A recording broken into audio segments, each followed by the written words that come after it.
So now it's my pleasure to welcome our first ISMA keynote speaker, Professor Henry Fuchs. Henry is a Federico Chill Distinguished Professor of Computer Science and an adjunct professor of biomedical computing at UNC Chapel Hill. He has been active in computer graphics, rendering, virtual and mixed environments, telepresence and medical applications since the early 1970s. He's a fellow of the a member of the National Academy of Engineering, a fellow of the American Society of Arts and Sciences, and he received the 2013 VGTC Virtual Reality Career Award, the 2015 ACM SIGGRAPH Stephen A. Cones Award, and a honorary doctorate from TU Vienna in 2018. While browsing his impressive publication record, I found that Henry was working at the frontier of medical augmented reality systems back in 1992 using a video see-through head-mounted display to augment ultrasound images on the patient, and he just told me that this was inspired by his wife being pregnant. Also, he's basically contributed to ISMA since the first days in IVAR in 1998. Please have a very warm welcome to Professor Dr. Henry Fuchs.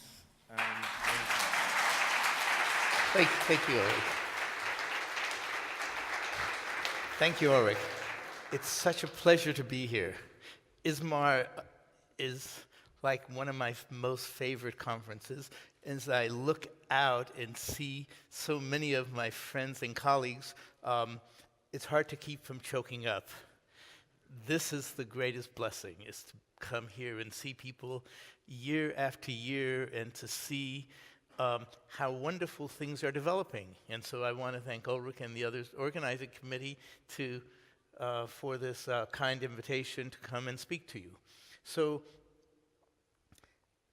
I want to tell you about my sense of where this field has been and a few ideas about where it might be going.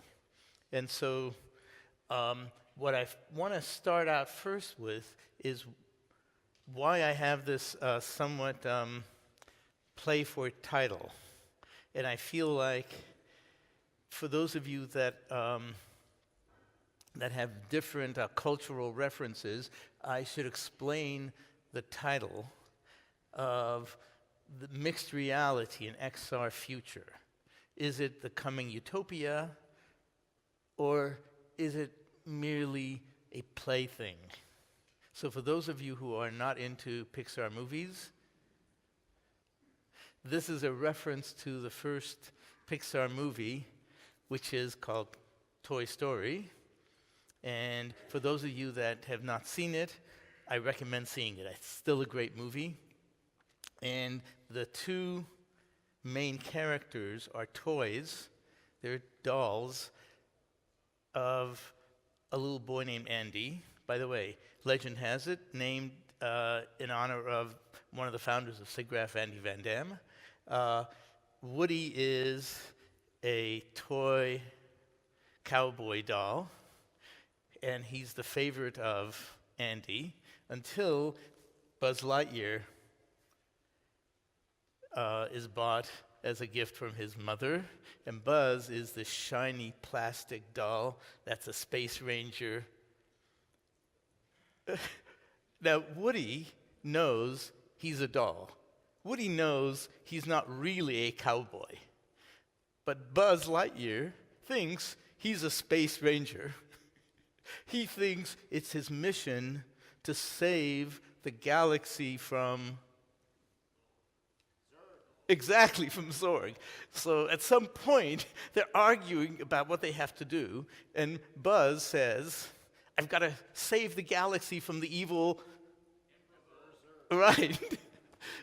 And Woody says, what are you talking about? Buzz says, no, I got to save the galaxy. No, Woody says, you are a toy. You aren't a real Buzz Lightyear. You're an action figure, a child's play thing. Now, do you understand? Those few of you who are, okay? So that's why I think, okay? we're in this situation where we all love AR and VR. But what we don't know is how much of it is that it's a child's plaything. How much of it is going to save the universe? Is that clear? Now you understand. So, what am I going to spend the next hour on? I want to talk to you, and I hope I finish soon enough so we can have some discussion. That's why I asked for the lights to be on, is I want to review with you what I think are the promises and pitfalls. I want to review with you what I think is the beginning of this. VR is 50, AR is 50 this year, and I want to tell those of you who are too young to have experienced it what it felt like 25 years ago when there was a great buzz about VR, and what is different now, and what I think are still the remaining technical problems, and a few compelling applications, and a few personal thoughts on the future. So, I think this phase of the revolution started in 2014. And I'll tell you the day I think it started. It started March 25th, 2014. It was like the week before the VR conference. And all the news was that Facebook spent $2 billion on a startup called Oculus that didn't even have a product yet. They just showed some prototypes. You all remember this? And I remember asking the people at the VR conference, sort of like this, like less than a week afterwards, how many people think this is good for the general industry? You know, there was a show of hands. About half the people thought it was good. How many people think it was going to be generally bad? Because Facebook, you know, taking over a new VR company didn't seem like a great idea. About a quarter of the people raised their hand that it was not so good for industry in our field. So I told them my prediction at the time. I said, this is the best thing that's ever happened to VR since the dawn of time. Even better than, I think, VR starting with Ivan Sutherland in 1968, because there's finally going to be money in VR.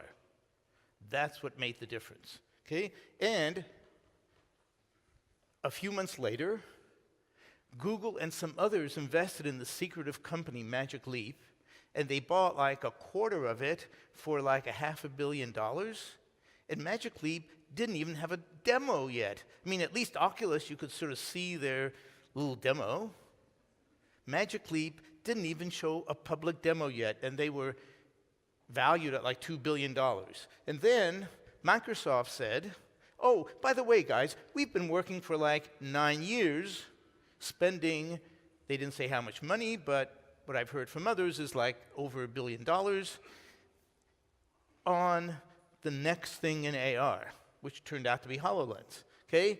And then Sony said, oh yeah, by the way, our next PlayStation is going to have VR. That's going to be the standard. And then finally, what really made it for me was, as a longtime New York Times reader, I got Google Cardboard in the mail.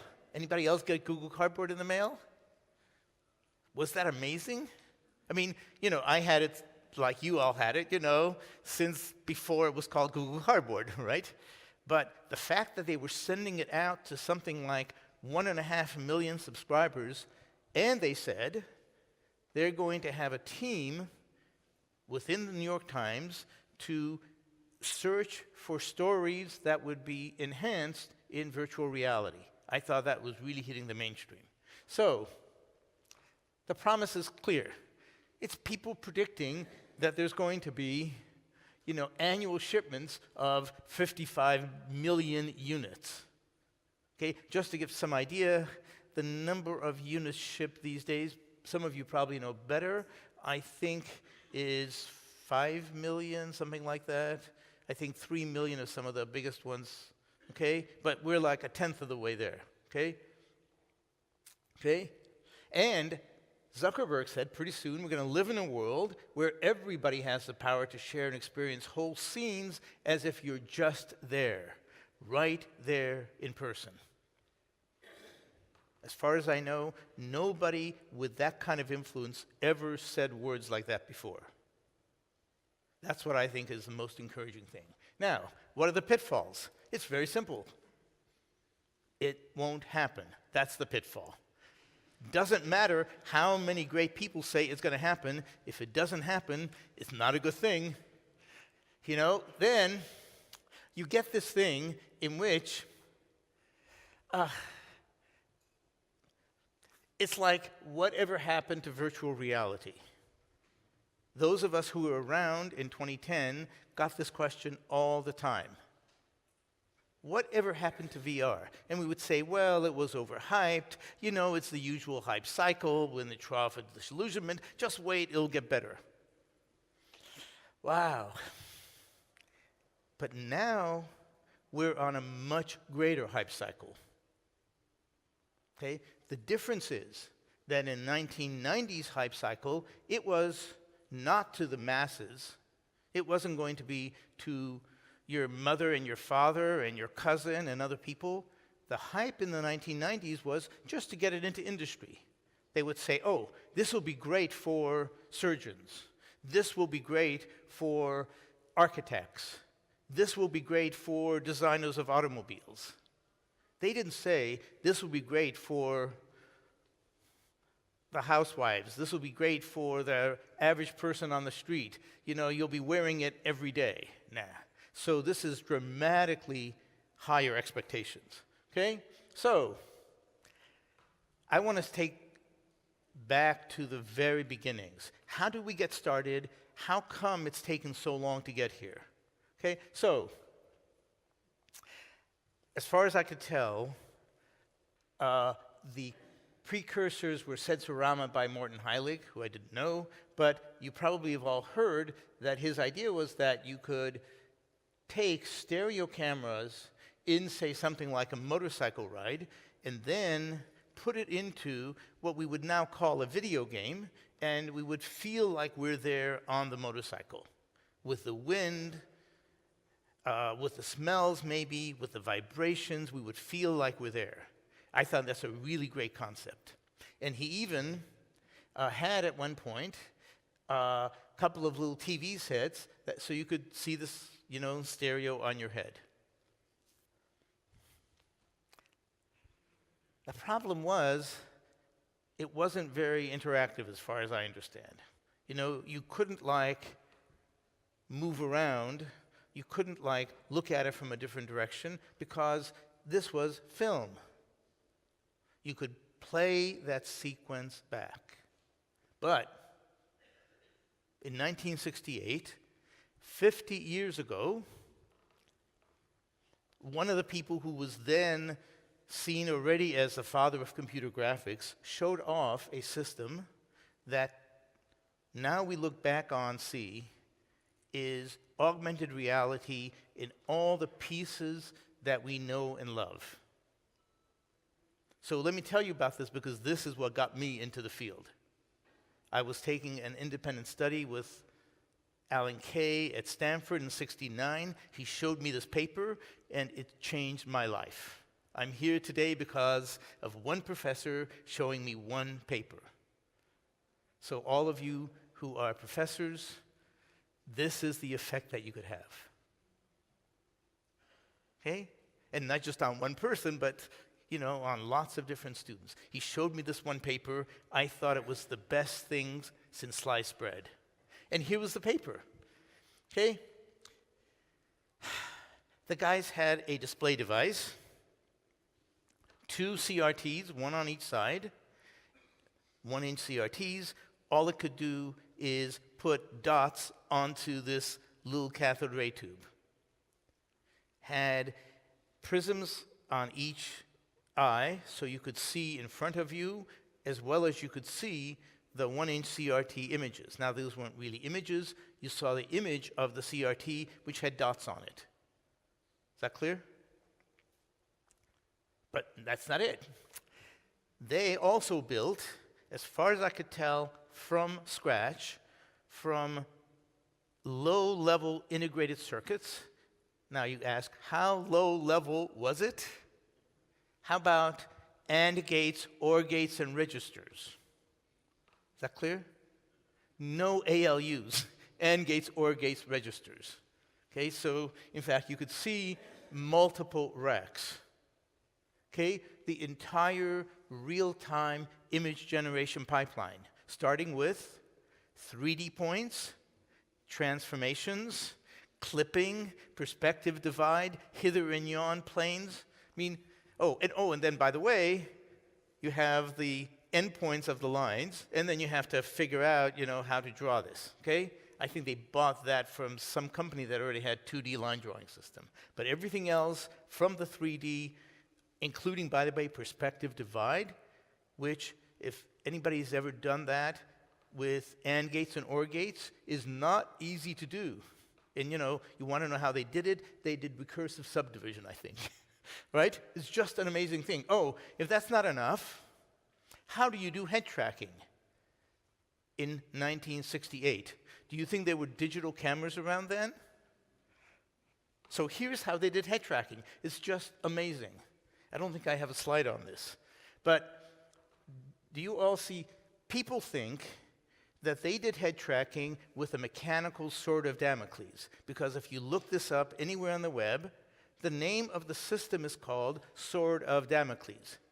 So I'm here to tell you that's not true. I was there in 1970. Only one of the two trackers was called the Sword of Damocles. Okay? So they had two separate trackers. One was ultrasonic, the other was mechanical. So you could see over here, I don't know how many of you in the back could see it. Here is a Sword of Damocles, and you see it's not connected. Do you all see that?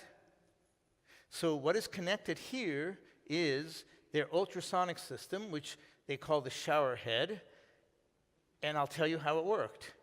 See these four things hanging down here? Those were microphones.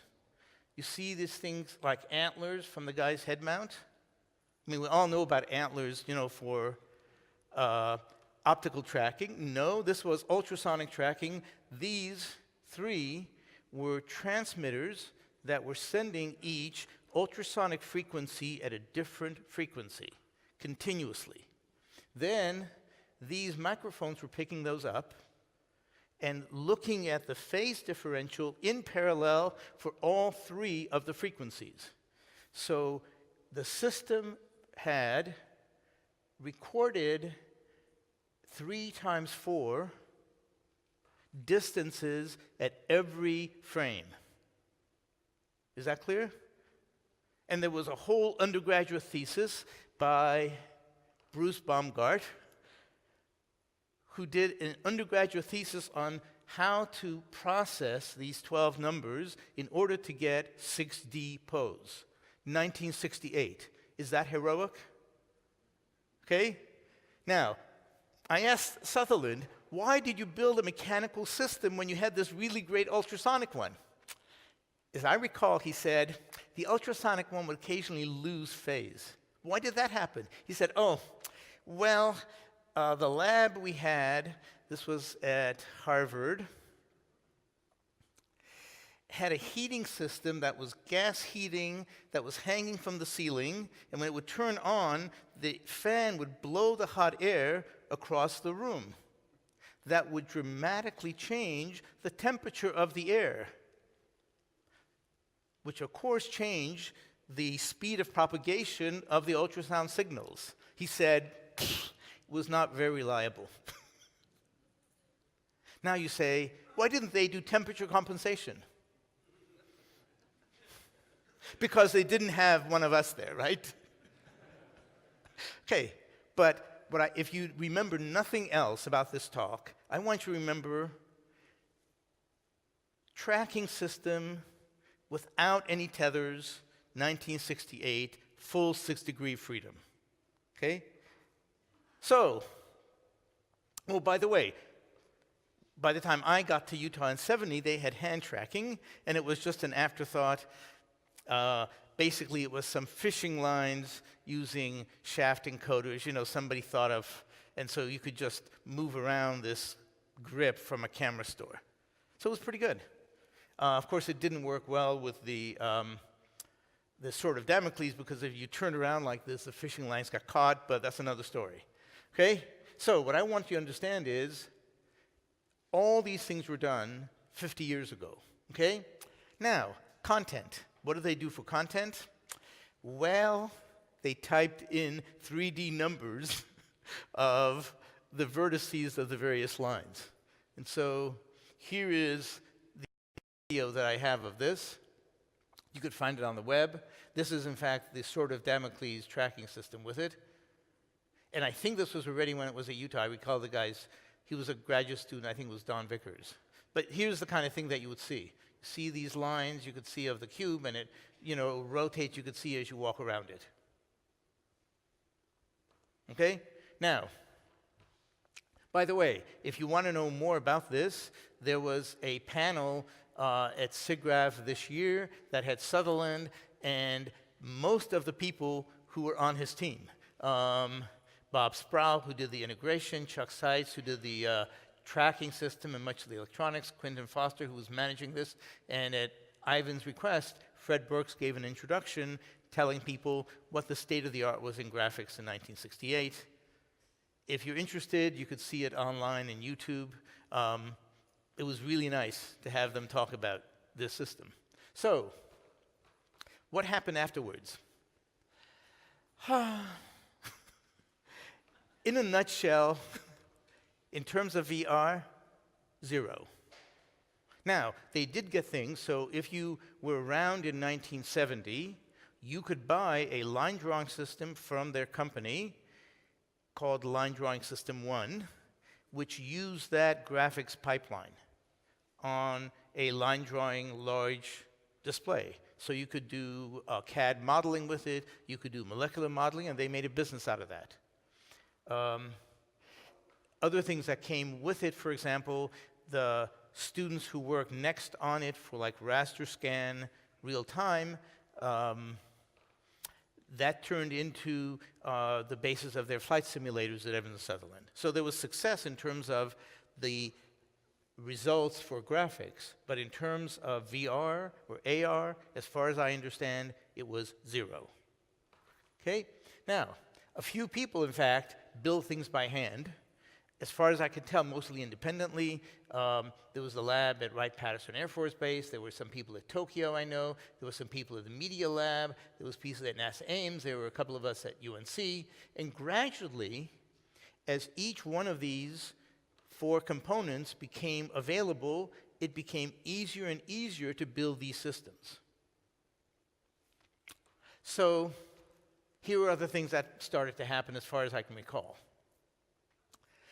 Some companies, Sinclair and Sony, if I recall correctly, started to sell pocket TVs. They thought that people who were commuting would use them. And of course, those of us who were in head-mounted displays, those, 15 of us around the world or something, jumped on this because now you could get some displays that you could, put in front of your head. You don't have to worry about CRTs, okay? Image generation workstations. One of the grad students in the same lab with Ivan, in fact, the only person who did an entire dissertation using the 1968 system was a guy named Jim Clark. Some of you may have heard about him from Silicon Graphics. He built the company basically around the idea of the rendering pipeline being done with integrated chips called the geometry engine. And when that became available in the late 80s, then you didn't have to build your rendering pipeline anymore. You could buy it from Silicon Graphics. So you could put these two things together, and then you could have a head-mounted display. It turns out there's a small company, Polimas, that turns out, head tracking for military, for fighter pilots who wanted heads-up displays. And they, of course, would be happy to sell you one of these. It wasn't cheap, but you could get 6 degrees of freedom tracking from these people. You could also use it for interaction. And so, when all these started to come together toward the late 80s, there were a few companies that started to try to sell them to people, basically as integrators. And the most famous of these was a company called VPL, which I think started calling itself Visual Programming Language, but they got into what was then starting to be called virtual reality because its founder, Gerald Lanier, pictured here, was an entirely different personality than Ivan Sutherland. Jaron, how many of you know Gerald Lanier? Great. So you know he's an evangelist. And as far as I know, he's the first person to have used the term virtual reality. I don't know who coined it, but I think he's the first one to use it. And he spoke passionately about a future in which we would all be able to be in a virtual world. And that caught on. That caught on to the media, to the business newspaper. I remember opening the Wall Street Journal, the business newspaper in the US. And on the front page, there's a biography sketch of Gerald Lanier, this guy with dreadlocks. Usually, they're biographical sketches of heads of big companies. No. And this guy was talking about the future of virtual reality and how it's going to change our lives. And as far as I recall, that's when virtual reality took off. Okay? People would call those of us who are working in the field out of the blue, asking for interviews. Nobody ever called me for interviews before about this because they didn't know the term. But they would be wondering, Professor Fuchs, aren't you worried that people will go into these virtual reality worlds and won't want to come back into reality? I would say, come into a lab, come to any lab and try it. I don't think there's much of a danger of that. But you understand that those questions were so common because Gerald Lanier sold that vision. And I give him a lot of credit for that. Okay? And Nick Negroponte, who many of you know, is a leading person to do with future and media, wrote in Wired magazine that he thinks in 5 years, 10% of the people will wear HMDs while traveling on buses, trains, and planes. And this is a guy who knows a lot about technology and media. So many people were caught up in this. Okay? So let me tell you how we're caught up in this. This is from the 1990s. In fact, Ulrika was talking about something like this. This is one of the number of projects that we did, just to give you some idea of what was possible in the 90s. Here is Etta Paisano, who's head of breast imaging at UN at the time, who's working with one of her patients who has a suspected tumor. I mean, no joke, this person, it was a real patient. It took a lot of work because this was done, of course, just in the lab because all the equipment and tracking and everything. And so it meant we had to get permissions from the medical IRB. It means we had to have emergency teams standing by in case the patient had a reaction to the local anesthetic. You know, so it was a big deal for us to do this. And this is a real patient. So by the way, we talk about a reality or child's plaything. What I could tell you, since you don't know the patient, is the biopsy looked bad. I mean, the doctor told me afterwards, doesn't look good. I mean, she did the biopsy, and then she, went to talk to the patient, and afterwards I talked to her and said, doesn't look good. That's when you realize it's not a child's plaything all the time.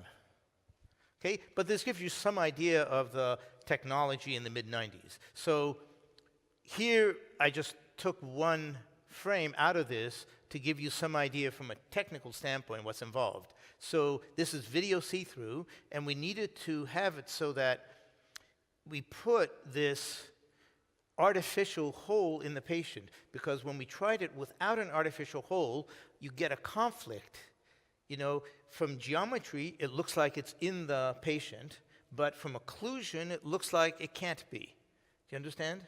So in order to avoid that depth conflict, we implemented having this synthetic hole in the patient, which then the surgeon could, or whoever is working on this, could then tell somebody working on controlling that hole to say, move it to the left, move it up a little bit, make it a little deeper, all these things, because she's, of course, busy with the patient.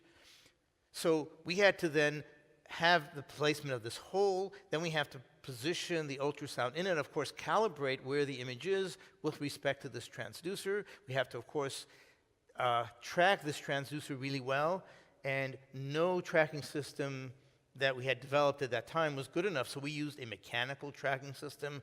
What a pain, okay? We also used some markers here in order to enhance it with optics. Now we all know about, markers and so on, but, that was a pile of work. And then you have to see which things are in which order from back to front.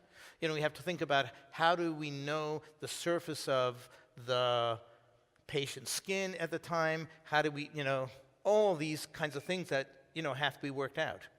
Is that clear? But this is sort of what was possible in the mid-1990s. So this is a paper at SIGGRAPH. Okay? So here is what happened around 2000. Okay? Why didn't it take off? In a nutshell, I think it was much harder than we thought. Much harder. Not any one thing. The technology, was good enough for only a few narrow applications.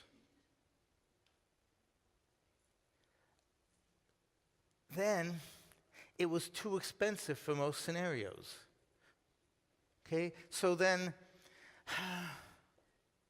you get these stories of whatever happened to it. Now, it wasn't like things were going behind. It was that people's expectations weren't met. Okay, so now, what changed in 2014? In a word, technology. Okay, if you want a second word, iPhone, at least from my standpoint.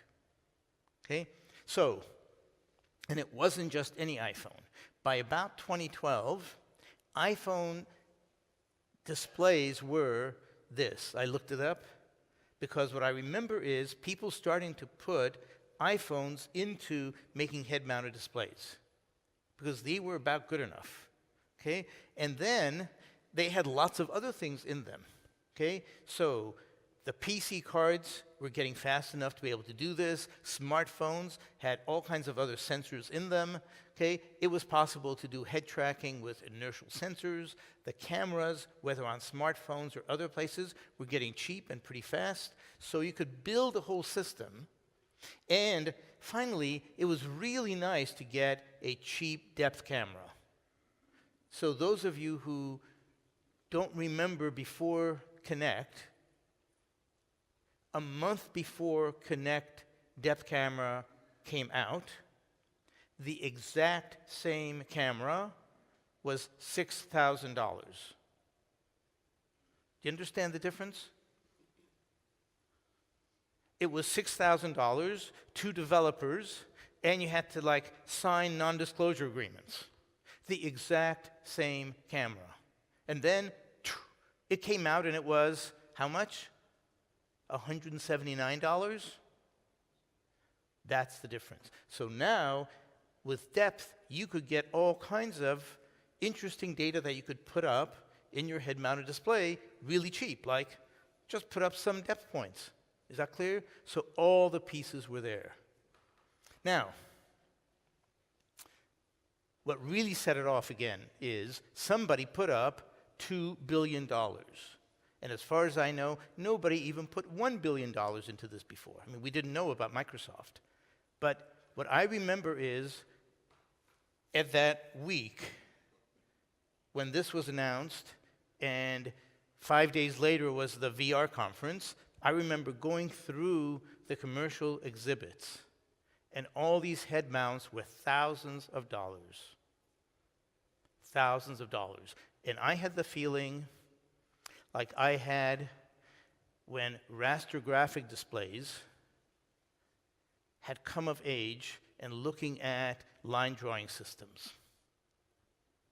I had the feeling that when microprocessors became 16 bits on a single chip and I looked at the mainframes, said, this is going to change. So now you ask, where are the head-mounted displays of people that were building head-mounted displays in 2014? You don't hear about them much because they're not shipping millions of units, because at $20,000 they cannot ship. And at $20,000 they cannot put in enough engineering development cost to match people that sell millions of units. Is that clear? So we're talking about millions of units, not thousands of units. Okay? So, just to remind you, what are the pitfalls now that weren't the pitfalls later? It's mass adoption. Before, there were small companies. They just wanted to get to some professional places. Now it's getting to everybody. And where is the mass market? Well, in VR, it's obviously gaming. Could it be past gaming? Social VR, telepresence, okay? And AR. Is there alternatives to making it the next computing platform after mobile? These are the questions, okay? So, here's what I want to do with the rest of the 15 minutes that I have. Is that what I have? Okay, what I want to do is give you some idea of what I think are the major remaining technological problems, okay? So, I've listed with gold those things that I think are the most important. I think VR is entirely different than AR, and here's what I think is happening. So it's technological challenges and application challenges. I think that in VR, we're almost there, okay? We need wireless headset. These cords are not going to last. People are not going to accept dedicated gamers. They're not going to accept cords. But we're there. Everybody realizes it's got to be wireless, okay? Everybody realizes you got to do tracking anywhere you move in your living room, and we're there. Everybody realizes we need a lower price that tens, hundreds of millions of people will be able to afford, and I think we're getting there, okay? We still have a few things like we need to be able to walk around in a space bigger than our living room, and we need to be able to see our bodies. You know, this thing of walking around, looking down, you don't see your body, I don't think it's going to last. But we're mostly there. In AR, we're not mostly there, okay? We need it to be self-contained and mobile, which HoloLens and Magic Leap have, pretty much, okay? We need an eyeglass form factor and wide field of view. Are we there yet? No. No. Jeff, are we even close? So, if there's one thing you remember from this talk, it's, this is a teacher talk, right? It's, in 1968, there was 6 degrees of freedom tracking with ultrasound. If there's two things, the thing that I think is going to be needed is eyeglass form factor AR display. If you know any optics people, that's what they should work on. Because without it, in my humble opinion, AR is not going to take off for the masses. And with it, it will take off for the masses. So I'll tell you one or two things about it. Then it needs to be low latency, but we're getting there. We need some visual comfort, you know, the things you hear about versions, accommodation, conflict, but these are things that people are working on, okay? For application challenges, my feeling is the big opportunity is in social VR, or social AR and telepresence. And we here are testimony to that. Most of us traveled a long distance just to be here. And we all know the papers are available on the web, and streaming is available on the web. Why did we come here? It's because there is something important about being with our friends and colleagues. We could call up our friends and colleagues. It's not the same thing as being with them. So that's why I think the biggest possibility for application is social AR and telepresence. Okay, so I've put here names of some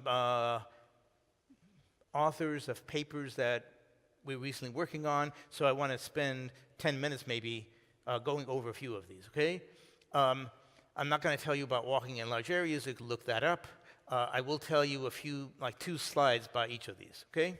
So, the first one I want to tell you about is Maimoni from 2014, and this is like the oldest thing I'm going to tell you about, but because I think it's really interesting, and by the way, it's all due to Maimoni, who's a former PhD student.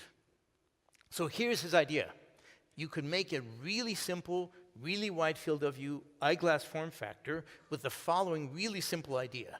He says, look, suppose you put a tiny point light source. Imagine the light source being tinier than any LED you've ever seen, like, say, 50 to 80 microns, okay? Really tiny. Now, if you put it, say, a couple of millimeters in front of your eyeglasses, you of course can't focus on it, right? So it will be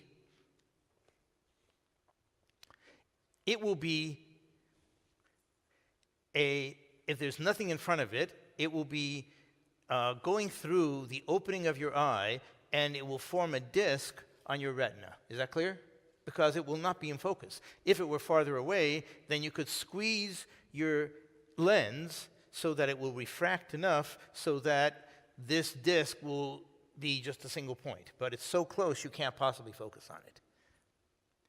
Maimoni's realization was that if you put something like an LCD in front here, right where your glasses would be, okay, let me see if I could do that, okay, put a pattern of pixels on here. That, of course, will be a very small pattern. It might be like a disk of 5 or 10 pixels. Is that clear? Maimoni's realization is that that disk of pixels will be in focus in that small disk area on your retina. So you think your light is out of focus, but it's projecting that LCD area will be in focus. Is that clear? If you understand that, then you understand the whole thing, because now you could put some more little light sources, like maybe a 20 by 20 grid. Each of them, of course, only projects a small region that's a distinct region of this LCD, and then you could just tile the back of your retina with these tiny discs, each of which have a very tiny part of an image, but it's in focus, and they're overlapped, and you know how much they overlap by the geometry of the optics, and then you could compensate for the overlap by, making each half dim or something like that. Everybody understand that? Totally Andrew Maimoni's idea. My only contribution is that I've worked with him for years before, and nothing worked as well. So when he came to me with this idea, my only contribution was, you got to write this down. This is going to work. This will be great. And he wrote it down, okay? So here's what it looks like. Imagine sitting at your desk when a friend sends you a 3D model to view. This You is put on your just a augmented video reality camera. glasses to take a look. See, he's putting it in front. However, the limited field of view of today's commodity AR glasses makes it difficult to get a good sense of the model, as if looking at it through a narrow opening. Expensive state-of-the-art commercial AR glasses provide a little more of the model, but the field of view is still very limited. We present a design for optical see-through augmented reality eyeglasses that offers a very wide field of view while retaining a compact form factor. The point light source arrays and LCD panels are mounted in a 3D printed frame and simply placed in front of the eye. To test our device, a camera is placed behind the display that approximates a human viewer wearing eyeglasses. Those flickering are just the LEDs, red, green, and blue. The device can be used for applications such as interactions with virtual objects. You get the idea? So, what I recommend to you is an entirely new design that came out last year in SIGGRAPH that I think is really great. This one I had zero to do with, but is a really great idea. So this is what I think is the key to the future of AR displays. Okay? Let me tell you about other things. Low latency. Okay? Here's a problem with latency. If you do something that's very simple, like you have, say, a meeting here and you have a bunch of local people around the table and some of them are remote. Is that clear? Like we want to get together. Even if you just look back and forth from, say, two of the local people to a remote and back and forth, what will happen is even one frame is going to be such that you'll get sick from the lag. And that's because we move back and forth naturally.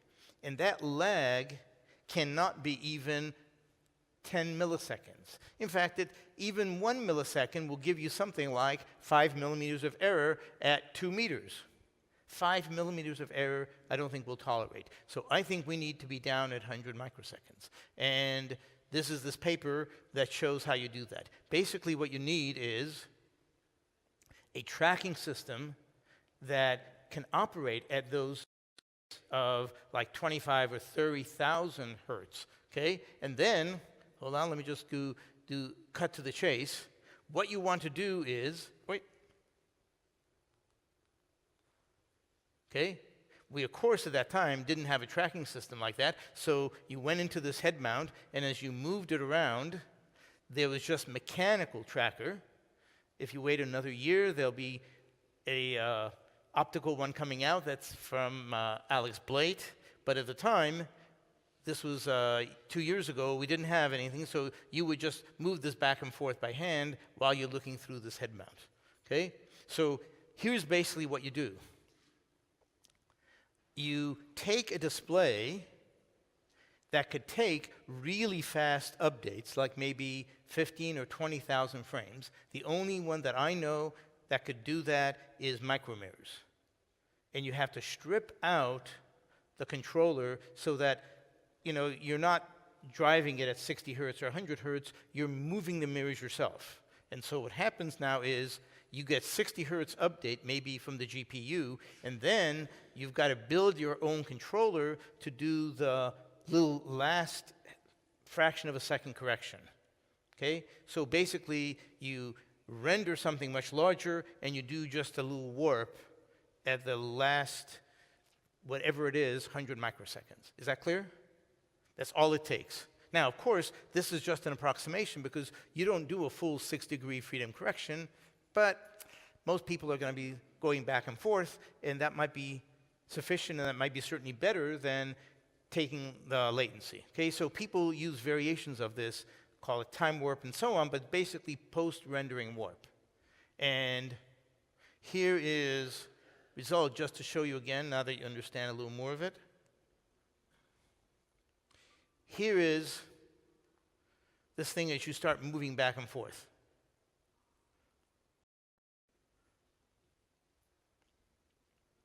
You see the difference? See how this sort of sloshes and the bottom one doesn't?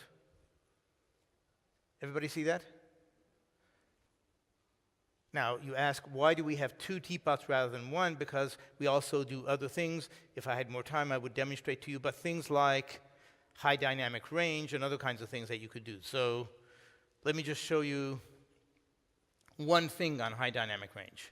Okay, here is our standard meeting room, and we measured the light levels of somebody by the window versus somebody in the shade, and they are really dramatic, orders of magnitude difference. That means you cannot just use 8-bit intensities. And so if you get closer to 16-bit intensities, you get much better situations. So here is one slide on the same system now with high dynamic range. So here we put 2 things here. We put, you know, some bright lamp we could find, and then an open box that we shielded as much as we could. And we put different ones in here. Now, how do I show you high dynamic range on a low dynamic range display? So the system is totally static at this point. That is, only thing we've changed is we put this neutral density filter that's 98% neutral density. So you can't like look through and see anything.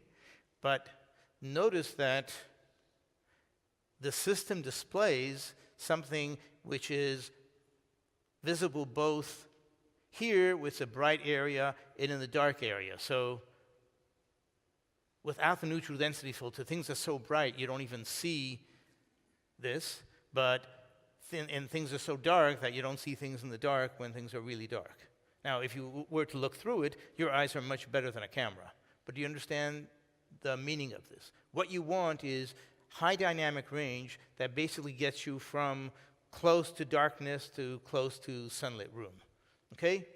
So let me tell you about one last thing, and this has to do with versions accommodation. You probably all heard of it, and just to remind you, for those that are not working on it, one of the problems with both AR and VR displays is that you're physiologically, when you look at objects that are far, your eyes are looking almost parallel straight ahead, and the lenses in your eye focus at close to infinity. When you look at something nearby, you will focus and you will accommodate to something nearby, and you will verge in order to match the left and the right images. And the conflict that you get is that now if you have an AR or VR display, it's at a fixed distance. Whatever lenses that are put in, say it's at 1.5 meters or something. And now you would like to verge and accommodate at 1.5 meters. And if your real objects, like say you're an AR display, are 1.5 meters, then everything is fine. So then your real world and virtual world match. The problem is that now if you look at the next instant at something close up, like a virtual object you're holding in your hand, it's at 30 centimeters, you could, look at your hand at 30 centimeters, no problem, but your display, your internal display, will still be set at 1.5 meters. And that'll be very uncomfortable because there'll be a conflict between the versions in order to get to the left and the right images to match, and the accommodation to get it focused. Is that clear? Vergence, so you get a conflict in vergence and accommodation, and the reason this is worse in AR is then it doesn't even match the real world. You're looking at your hand, it looks great. And now you're trying to looking at the teapot in your hand, the virtual teapot, and it doesn't look great. Is that clear?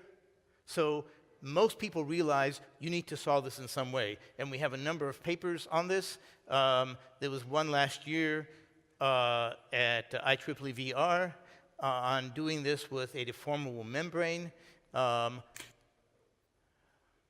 This is what it looks like. Okay, there's two, not one, but two of them here, and you'll see them later today. One's by Chakravartila, and here is what he says. He says, if we're going to go to all this trouble to solve vergence and accommodation because we're going to change the focus of the internal display, we're going to know something about, where the person is looking, we might as well help him if he has eyeglasses. Because people like me, like anybody over 45, their lenses aren't very adjustable. They're not very plastic. So, I can see, for instance, things at about that distance, but, things farther away are blurred. Other people can see things far away, but they need reading glasses.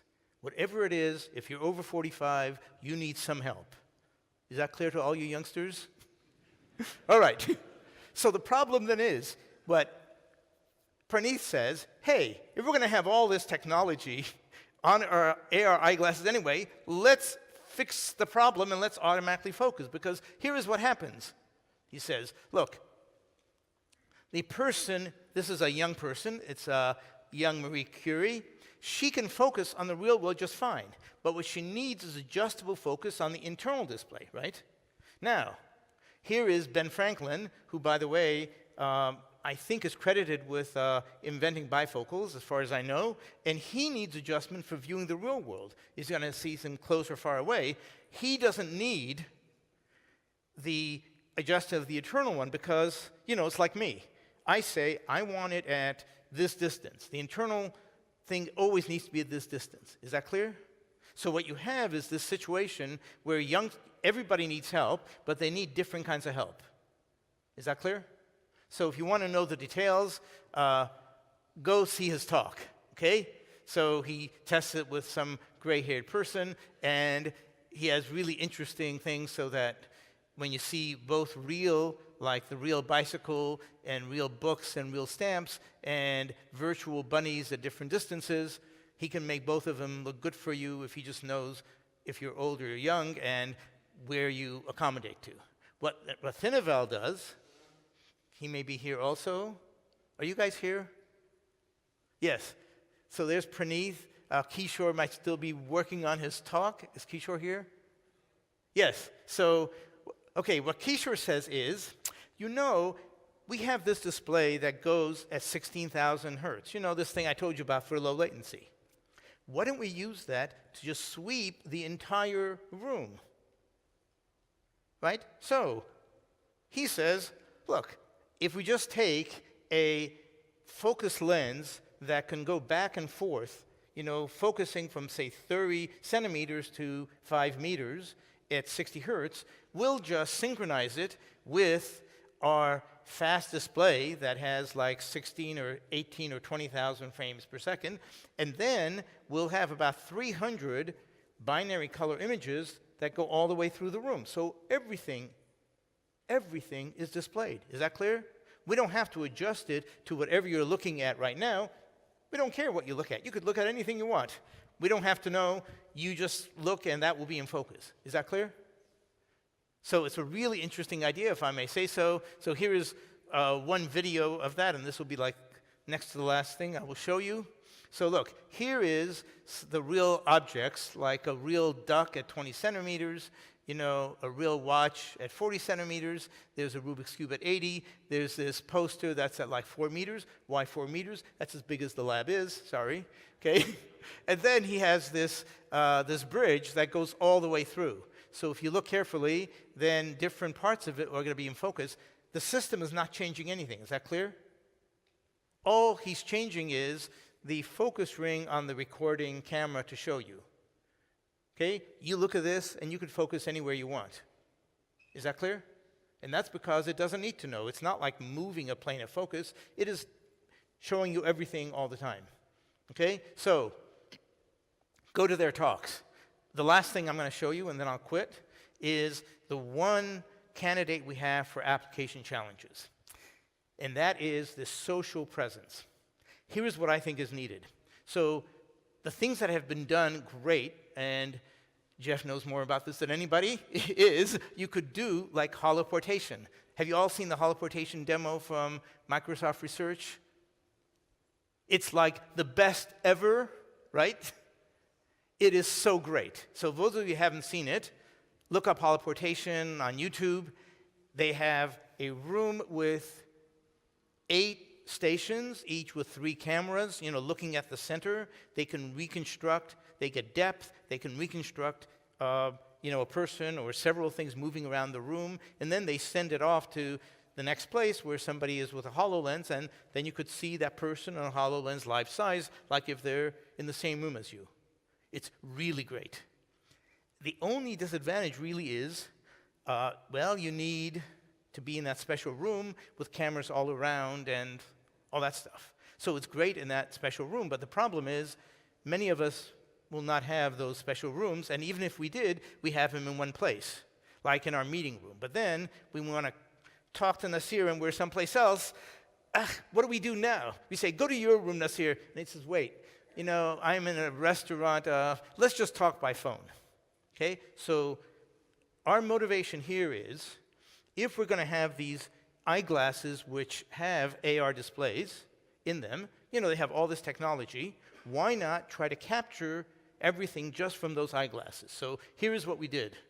We said, what can we do right now with a HoloLens? We have like 8 cameras here, and those of you who saw this yesterday, so this is our very first attempt at this, where a person can walk around and we reconstruct as best we can the person's face, the person's limbs, and the environment.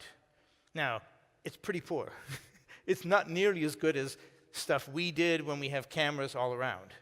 But this is with nothing but cameras on the head. And here is the next version of it. The next version, which we're just constructing, are these cameras that are built into the frames of a 3D printed glasses, and then we'll have cables here going to the processors that are off here, like on a little beanie.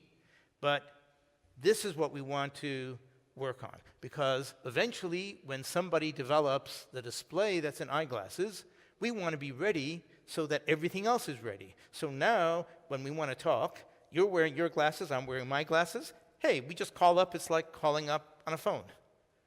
Is that clear? Now, suppose that there are 2 of us here. Greg and I have talked about this a lot. When Greg has worked a lot. Greg Welch, in case you don't know him, you should know him, okay, on how we could cooperate when we're.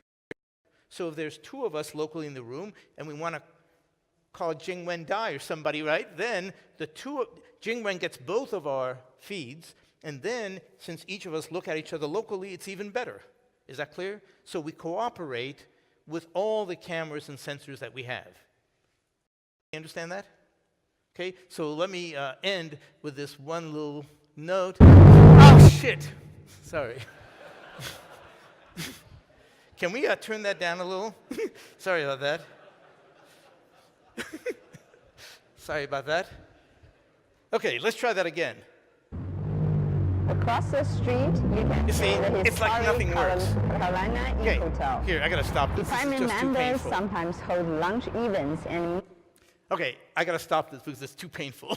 All right, but what you get is, I wanna make sure you understand what's happening. She was recording this some time ago, then offline, we reconstruct the environment, we reconstruct the face, we try to reconstruct the body, basically move the limbs where we are, and then that sequence can be played, and here is, who is that? I think it's Nick Rakowski, and he's walking around in a Vive, and he gets to walk around anywhere he wants. He could be looking at her, he could look at the buildings. This is a total 3D environment. Is that clear? Now, again, I want to apologize for the quality. This is the first thing that we've done. But we hope is that this will get better and better, and eventually then, she'll be just wearing these glasses, and if she has another person nearby, then the two of them will have a better environment to send to a third person farther away. Is that clear? So that's all I wanted to say. Let me just end with a couple of conclusions. I have one more minute? Okay, not sure. Okay, here is quickly. Is it a utopia? Is it a plaything? I think it's likely to be somewhere in the middle. If you don't know, think about the 1940 prediction that there'll be a helicopter in every garage, okay? The problem is not that it won't be a gamer's plaything, that's for sure. The problem is we don't know if there's any applications that are ready for daily use, okay? And I think social presence is a really good candidate for that. But the problem is, even if it is there, it's not clear how many people will like it unless it's really, really great. Because right now, I talk to people and they turn off the camera on their Skype, okay? Now, will it fade in 2020 like it faded in the 2000s? And my prediction is not as likely. And the reason is there's too much money, okay? So, the major new thing is there's so much money that now we don't have to depend on other technologies. VR has enough money to develop its own technology, its own cameras, its own displays, its own sensors, because there's billions of dollars in it. Okay, so, is there a killer app?